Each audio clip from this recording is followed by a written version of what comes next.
Very good morning students. आज हम बात करेंगे यूनिट 2 रियोलॉजी की, है ना।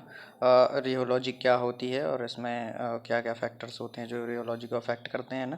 तो सबसे पहले हम डेफिनेशन की बात करेंगे। तो रियोलॉजी क्या होती है? रियोलॉजी जो होती है वो एक साइंस है ना, जिसमें हम क्या होता है कि जो फ्लूइड्स होते हैं, है ना, या फिर लिक्विड्स होते हैं, उनके फ़्लो के बारे में स्टडी करते हैं ना।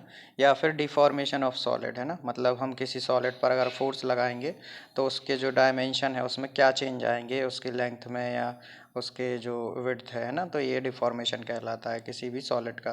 तो हम जो रियोलॉजी है उसमें ये एक ऐसी साइंस है जिसमें कि हम क्या फ़्लो ऑफ फ्लूइड की बात करते हैं, मतलब किसी भी लिक्विड का जो फ़्लो प्रॉपर्टी है वो कैसी होगी, किस तरीके से वो फ़्लो होगा जब उस पर हम फोर्स लगाएंगे, ठीक है।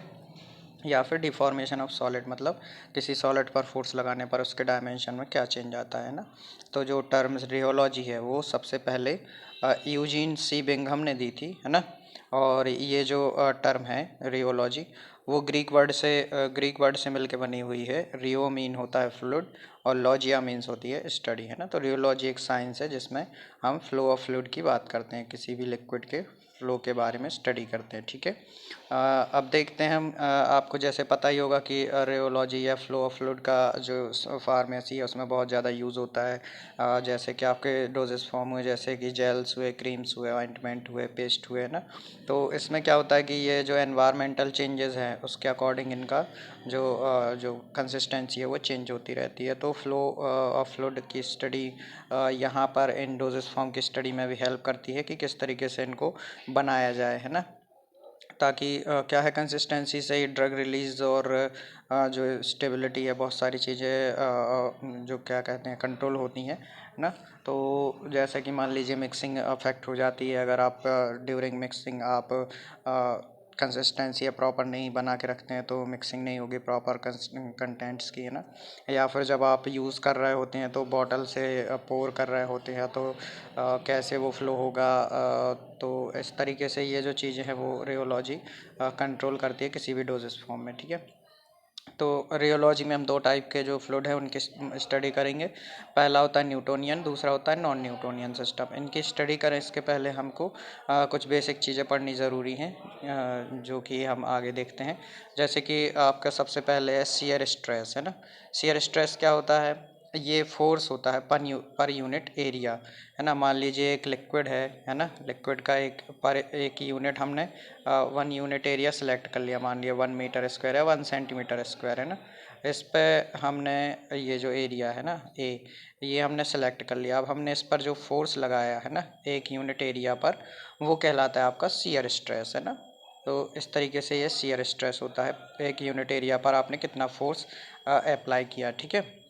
और ये जो एरिया है ये फ्लूइड का है ना, किसी फ्लूइड की बात कर रहे हैं हम यहाँ पर, ठीक है। तो ये बात याद रखिएगा, ठीक है। फिर इसके बाद है जो आपका नेक्स्ट डेफिनेशन है वो है आपके रेट ऑफ शेयर, है ना। रेट ऑफ शेयर मतलब रेट तो आप समझते ही होंगे कि जो आपका डिस्टेंस है उसमें चेंज होने के साथ साथ आपके जो वेलोसिटी में चेंज कितना हो रहा है, मतलब वेलोसिटी कैसे चेंज हो रही है आपके डिस्टेंस के साथ साथ, है ना।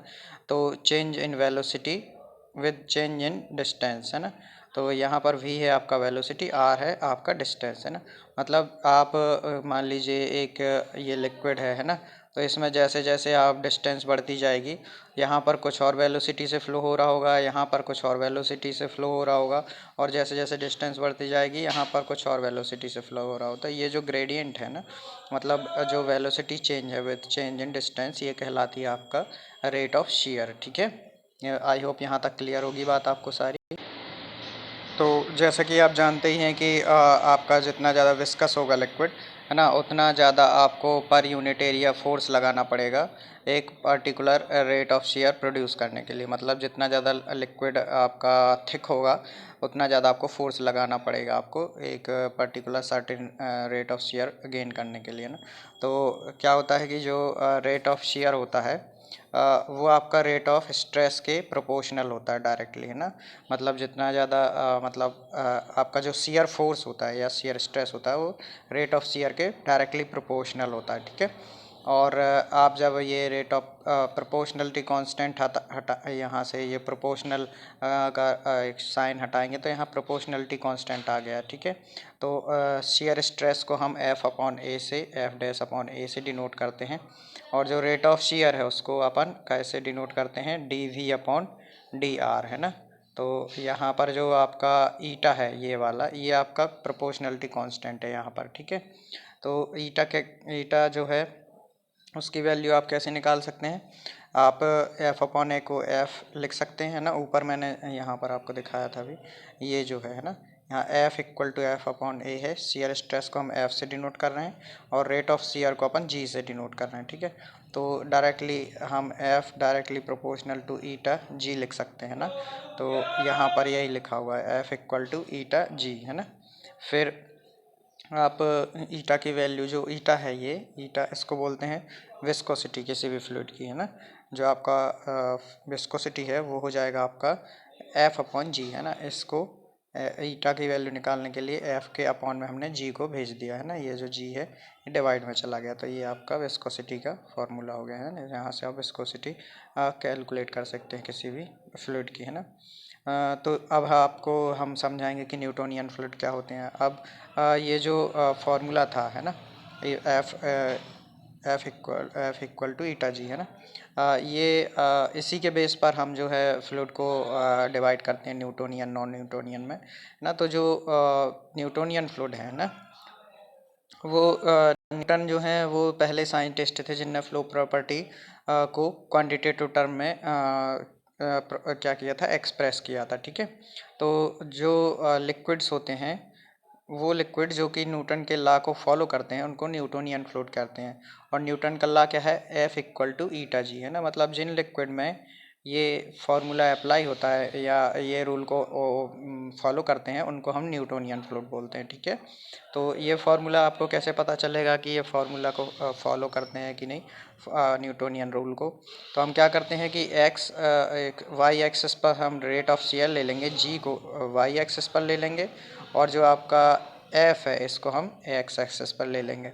फिर इसके बीच में जब हम ग्राफ लेंगे और ग्राफ आपका ज़ीरो से स्टार्ट होकर एक स्ट्रेट लाइन देगा, तो ये शो करता है कि एफ डायरेक्टली प्रोपोर्शनल टू ये आपका जी के है। मतलब आप जितना फोर्स लगाएंगे, इसका मतलब यही होता है कि आप जितना ज़्यादा फोर्स लगाते जाएंगे, बढ़ाते जाएंगे, उतना ज़्यादा इसका फ्लो बढ़ते जाएगा लिक्विड का, है ना।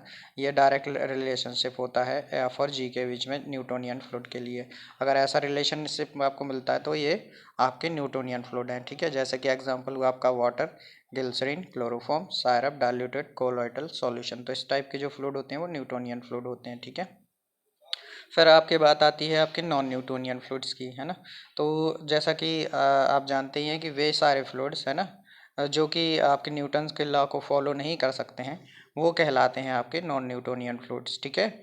जैसे कि आपके सॉलिड्स, लिक्विड और सॉलिड, है ना, हेट्रोजेनस डिस्पर्जन, कोलॉइडल सॉल्यूशन, इमल्सन्स, है ना। तो इस टाइप के जो सस्पेंशन हुए, है ना, ऑइंटमेंट वगैरह, तो ये जो क्या बोलते हैं, जो बॉडीज़ होती हैं, ये क्या होती हैं, इन पर आप फोर्स लगाएंगे, जितना फोर्स लगाएंगे, सॉरी, जी यहाँ पर है और एफ यहाँ पर है ना। तो आप जितना फोर्स लगाएंगे उतना आपको फ्लो नहीं मिलता, उससे ज़्यादा मिलेगा या कम मिलेगा, कुछ इस तरीके से वो डिविएट करते हैं आपके न्यूटन से के लॉ से, है ना। तो इस प्रकार के जो बॉडीज़ होती हैं वो नॉन न्यूटोनियन सिस्टम्स कहलाते हैं, ठीक है। अब इसके जो कैटेगरी होती हैं वो प्लास्टिक, स्यूडो प्लास्टिक और डायलेटेंट, तीन टाइप के होते हैं आपके नॉन न्यूटोनियन जो सिस्टम्स होते हैं बॉडीज़ ना, प्लास्टिक, स्यूडो प्लास्टिक और डायलेटेंट, तीन टाइप के, है ना। तो इनके बारे में भी हम डिटेल से देखेंगे कि प्लास्टिक फ्लो क्या होता है, ठीक है, और स्यूडो प्लास्टिक और डायलेटेंट फ्लो क्या होते हैं। तो जो प्लास्टिक फ्लो होते हैं, है ना, उनमें क्या होता है, जब हम उन पर फोर्स लगाते हैं, है ना, तो क्या होता है कि वो इनिशियली ना इलास्टिक बिहेवियर शो करते हैं, मतलब उनका फ्लो नहीं होता। आप फोर्स लगाएंगे, है ना, और जैसे उनको फोर्स लगाना बंद करेंगे वो वापस अपने स्टेट पर आ जाएंगे, मतलब इलास्टिक के जैसे बिहेव करते हैं। उन पर फोर्स लगाने पर वो फ्लो नहीं करते हैं। लेकिन जैसे जैसे आप उन पर शियर स्ट्रेस बढ़ाते जाएंगे तो क्या होगा, जैसे ही आप शियर स्ट्रेस उन पर बढ़ाएंगे तो उनका जो फ्लो है वो non linear increase in share rate, sorry, हाँ, इनमें क्या होगा कि जैसे जैसे आप फोर्स बढ़ाएंगे तो जो उनका फ्लो है वो शुरू तो होगा लेकिन लीनियर नहीं होगा, मतलब सीधा नहीं होगा फ्लो। वो क्या होता है, शुरू में कम होता है और फिर एकदम से जैसे जैसे फोर्स बढ़ेगा वो लीनियर हो जाता है। ठीक है, मतलब आप शुरू में जब कम फोर्स लगाएंगे तो उनका फ्लो नहीं होगा, आप थोड़ा और फोर्स बढ़ाएंगे तो नॉन लीनियर होगा फ्लो, मतलब उनका फ्लो बढ़ेगा लेकिन वो जितना फोर्स है उसके अकॉर्डिंग नहीं होगा, उससे कम होगा। तो ये नॉन लीनियर टाइप का आएगा आपका पहले फ्लो।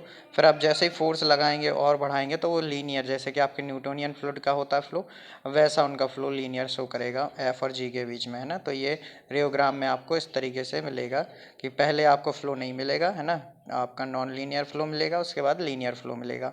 ठीक है, और अब जब ये जो लीनियर पोर्शन है इसको आगे बढ़ाओगे तो यहाँ पर ये एक्स एक्सिस पर कहीं पर टच करेगा, जिसको हम तो आई होप आपको ये बात समझ आई होगी कि क्या होता है कि जो प्लास्टिक फ्लो होता है ना, आप जब उन पर फोर्स लगाएंगे स्टार्टिंग में, जब कम फोर्स होगा तो वो क्या होता है कि फ्लो नहीं होता है, लेकिन जैसे जैसे आप फोर्स बढ़ाएंगे तो क्या होगा, एक नॉन लीनियर आपको फ्लो मिलेगा, ज़ीरो से स्टार्ट नहीं होगा वो, है ना, और वो नॉन लीनियर रहेगा। और जैसे जैसे आप उनमें फोर्स बढ़ाते जाओगे तो वो क्या हो जाएगा, एक लीनियर फ्लो मिलेगा आपको, जैसा कि आपको न्यूटोनियन फ्लूइड में मिलता है। और क्या होगा, आप जो ये वाला लीनियर पोर्शन है इसको जब आप एक्स एक्सिस पर एक्स्ट्रापोलेट करोगे, बैक एक्स्ट्रापोलेट करोगे, तो ये एक्स एक्सिस पर जहाँ क्रॉस करेगा इसको यील्ड वैल्यू बोलेंगे। ठीक है, अभी आपको रियोग्राम में मैं दिखाऊंगा, है ना।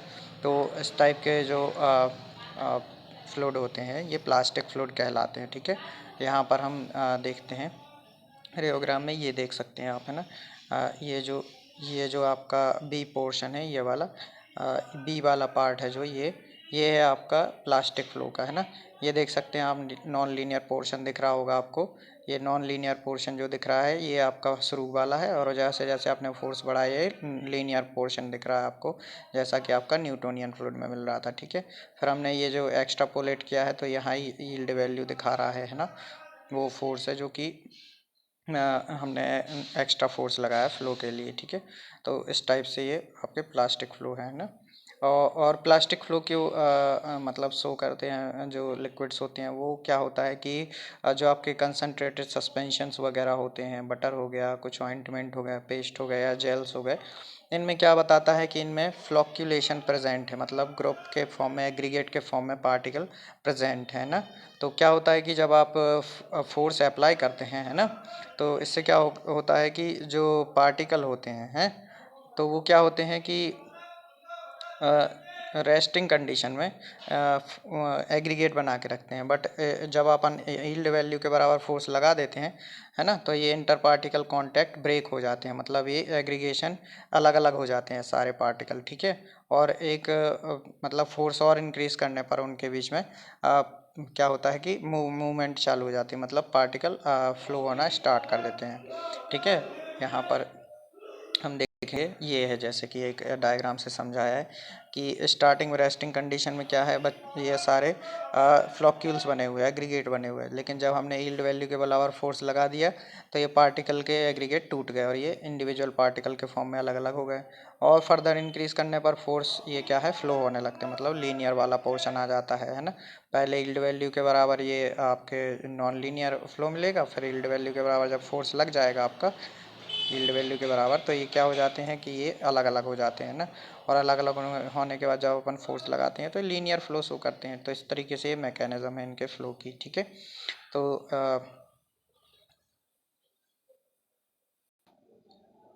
तो जो आपका रियोग्राम है ना, जो आपका रियोग्राम है प्लास्टिक फ्लो का, उसमें जो आपका ये जो आपका स्लोप है इसको हम मोबिलिटी बोलते हैं ना। ये मोबिलिटी कहलाती है आपके प्लास्टिक फ्लो का, जो रियोग्राम है इसका स्लोप है ना। और जो आपकी प्लास्टिक विस्कोसिटी होती है उसको हम यू से डिनोट करते हैं। ठीक है, यू क्या होता है, U equal to F minus small F upon G, है ना। यहाँ पर एफ आपको पता ही है शियर स्ट्रेस है, जी आपको पता ही है रेट ऑफ शियर है, और जो एफ है ना, वो है आपकी यील्ड वैल्यू, है ना, जो आपने फोर्स लगाया है फ्लॉक्यूल तोड़ने के लिए ताकि फ्लो हो सके। ठीक है, हाँ ठीक है, इसके आगे फिर हम नेक्स्ट बात करते हैं किस चीज़ की, सॉरी, इसके आगे हम देखेंगे कौन सा नेक्स्ट आपका फ्लो है। इसके बाद है आपका नेक्स्ट प्लास्टिक फ्लो। ठीक है, sorry, pseudo plastic flow. Plastic flow हम देख चुके हैं अभी।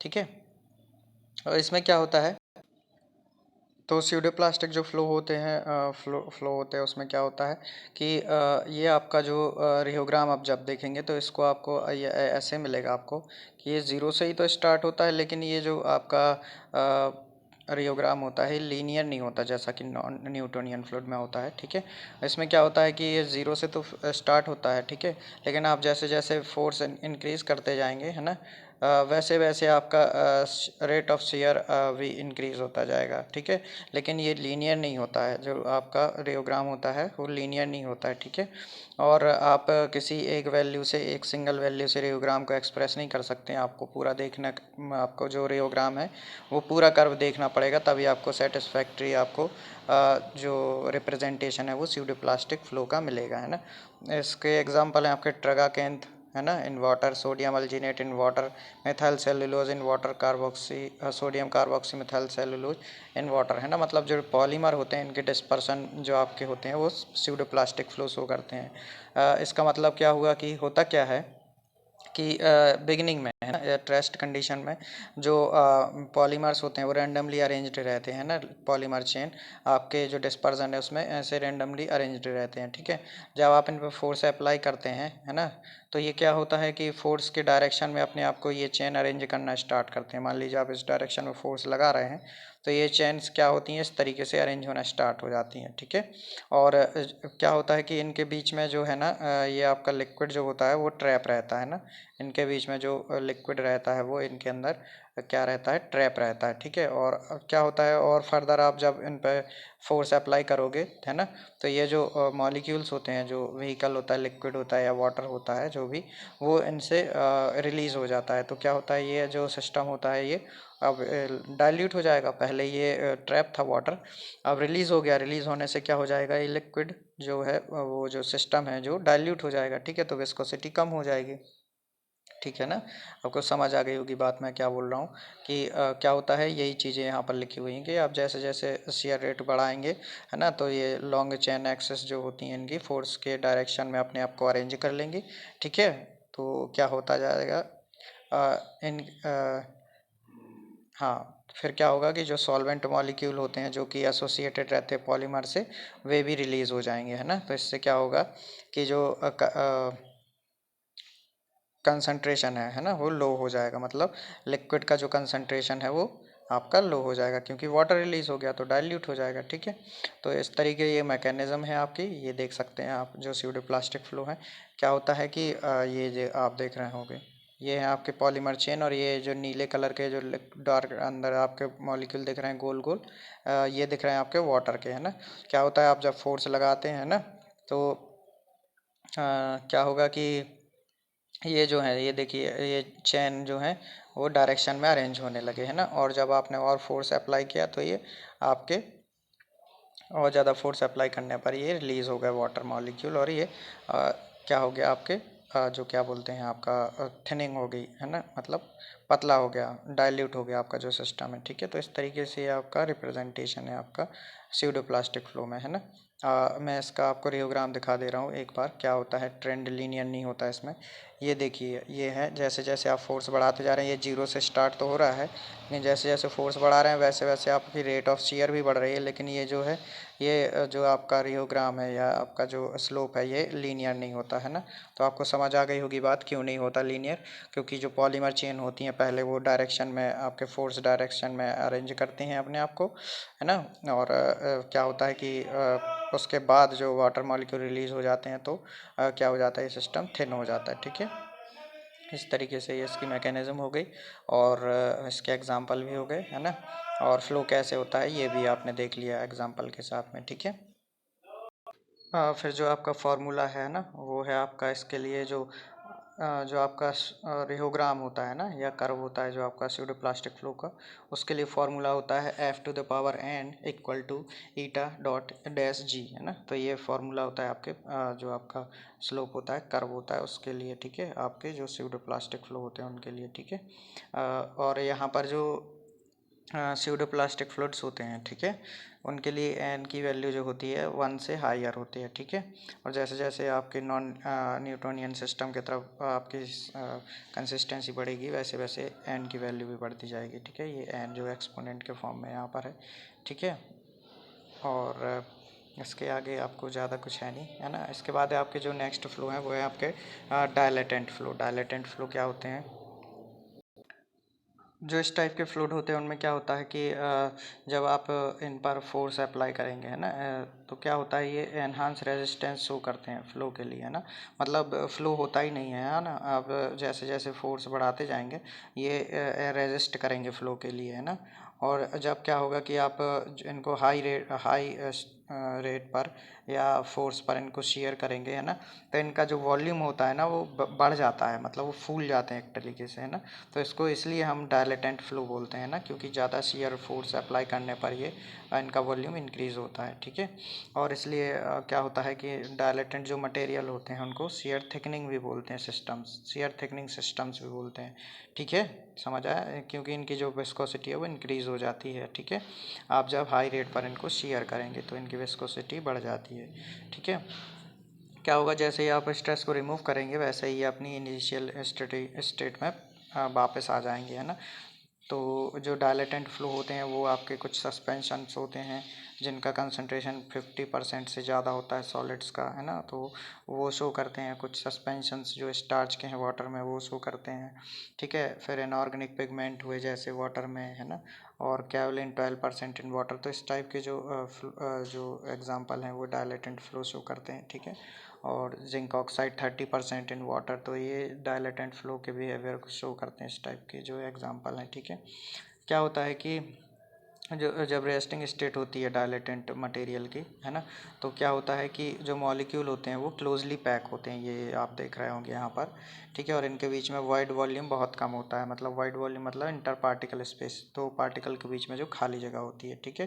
तो क्या होता है कि इसकी वजह से क्लोजली पैक होते हैं, इसकी वजह से जो व्हीकल होता है वो सफिशिएंट होता है इनको वाइड वॉल्यूम भरने के लिए, है ना।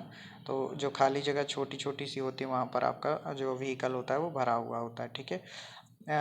इससे क्या होता है कि जो पार्टिकल होते हैं वो एक दूसरे की तरफ इजीली अलाउ करते हैं मूव करने के लिए, ठीक है।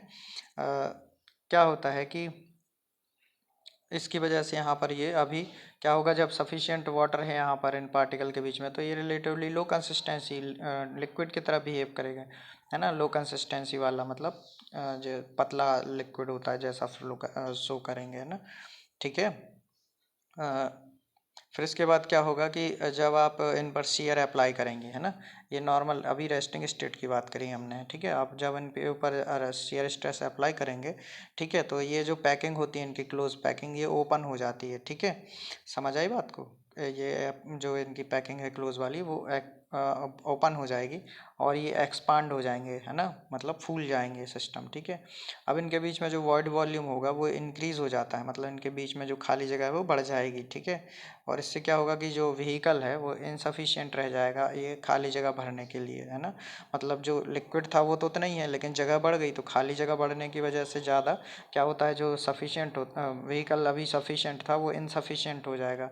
अब वो क्या होगा कि वाइड वॉल्यूम भर नहीं पाएगा और इसकी वजह से जो पार्टिकल है ना वो वेटेड नहीं रहेंगे, मतलब गीले नहीं रहेंगे, इसकी वजह से रेजिस्टेंस शो करते हैं वो, क्योंकि वेटेड नहीं है तो लुब्रिकेशन ख़त्म हो गया उनके बीच का, जो व्हीकल लुब्रिकेट कर रहा था पार्टिकल्स को, है ना। तो ये रेजिस्टेंस शो करते हैं इसकी वजह से फ्लो के लिए, है ना, ठीक है। और इनकी क्या होता है कि फाइनली सिस्टम किस टाइप की शो करते हैं, कंसिस्टेंसी पेस्ट के जैसी, है ना। तो ये पेस्ट जैसी कंसिस्टेंसी शो करने लगते हैं, ठीक है। तो जब भी डायलेटेड मटेरियल को हम सेलेक्ट करते हैं मैन्युफैक्चरिंग में तो हमको क्या होता है कि इक्विपमेंट सेलेक्ट करना बहुत क्रिटिकल होता है, बहुत सावधानी से हमको जो मटेरियल जो आपका इक्विपमेंट है वो सिलेक्ट करना पड़ता है। तो आपको ये चीज़ भी समझ आ गई होगी कि डायलेटेंट फ्लो क्या होते हैं और कैसे होते हैं ना। इनिशियली क्या होता है, रेस्टिंग स्टेट में इनके बीच में वाइड स्पेस कम होता है, पार्टिकल क्लोजली पैक होते हैं और जो व्हीकल होता है वो सफिशिएंट होता है इनके बीच में, ताकि ये इजीली फ्लो, जिससे कि इजीली फ्लो करते हैं, कंसिस्टेंसी इनकी लो होती है। जैसे जैसे आप फोर्स अप्लाई करेंगे इनके बीच में वाइड स्पेस बढ़ जाएगा, खाली जगह बढ़ने की वजह से क्या होगा कि इनके जो व्हीकल है जो पानी भरा था बीच में वो कम रह जाएगा इनको गीला करने के लिए। गीला नहीं हो पाएंगे तो लुब्रिकेटेड नहीं रहेंगे, और ये फ्रिक्शन आप लोग जब कराने की कोशिश करेंगे तो इनकी लुब्रिकेशन ख़त्म हो जाने की वजह से क्या होगा कि ये फ्लो के लिए रेजिस्टेंस शो करेंगे, है ना। और इसकी वजह से वाइड स्पेस ज़्यादा बढ़ जाने की वजह से इनको हम क्या बोलते हैं, डायलेटेंट फ्लो बोलते हैं इस टाइप के फ्लो को, ठीक है। इनका साइज़ एकदम से बढ़ जाता है, ठीक है।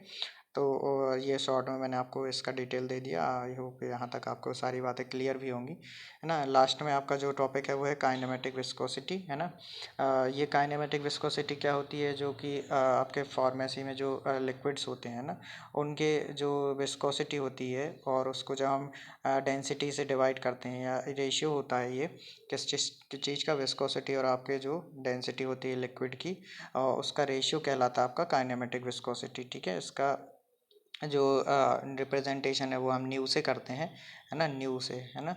और इसके जो यूनिट होती है वो स्टोक्स एस या सेंटी स्टोक्स सी एस होती है, ठीक है। ओके। और जो काइनेमेटिक विस्कोसिटी होती है वो जो लिक्विड होता है ना, उसके इंटरनल रेजिस्टेंस को शो करती है ना। तो क्या होता है कि हम किसी भी लिक्विड को अगर ग्रेविटी के अंडर फ्लो कराएं, है ना, तो किस टाइप से कितना रेजिस्टेंस है वो फ्लो के लिए फ्लूइड के अंदर, वो काइनेमेटिक विस्कोसिटी से अपन रिप्रेजेंट करते हैं, ठीक है। ओके। तो आई थिंक यहाँ तक सारी चीज़ें आपको बहुत क्लियर होंगी।